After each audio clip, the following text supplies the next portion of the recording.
গরমের ঠেলায় লাগে না আর বালা, রোদের তাপে চেহারা করে হালাই দিছি কালা। জুয়ান মাই একটা অবড়ে না, খালি বড়ে বুড়ে বুড়ে খালা। আসিফুল ভাই, এটা কি গরম না? তোর নানির রূপের আগুন। কেমনে থাকবো আমি?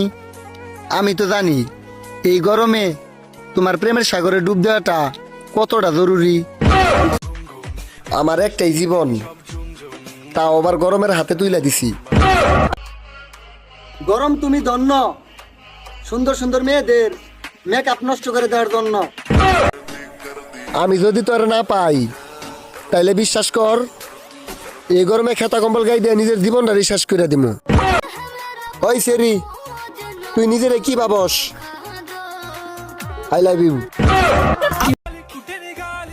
এই তুই কেমন মেয়ে রে? আমার মতো নিরহ অসহায় ছেলেকে পড়াতে পারলি না। এই তুমি এত কিউট কেন গো বাবু? তুমি কি ভাবছ তুমি ছেড়ে গেলে আমি কান্না করবো? আরে ধেত, হাজার হাজার মেয়ে আমার ইনবক্সে করে রয়েছে, ওইখান থেকে একটা পড়াই নিবো। ওই যে সূর্য দেখতেছ না, ওই সূর্যটাও সিঙ্গেল। তাইলে আমরা সিঙ্গেল থাকলে সমস্যা কি? ডার্লিং, যৌতুক হিসাবে তোমার বাপের কাছে কিছুই চাই না, শুধু হাদিয়া হিসাবে 2-4-5 লাখ টাকা চাই।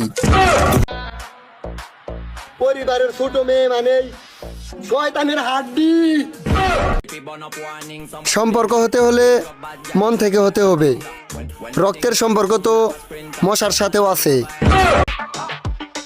আমার মতো ভদ্র ছেলে পুরা দুনিয়াতে নাই, কিন্তু আমার এলাকার মানুষ একটু বিশ্বাস করে না।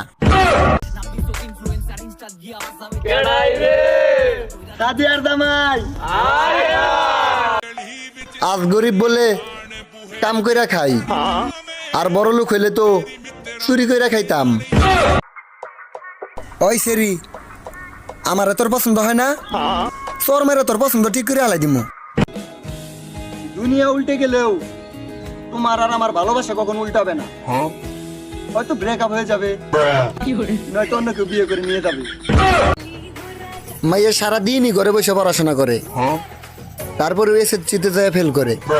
আলহামদুলিল্লাহ, রিক্সা চালকের বউ।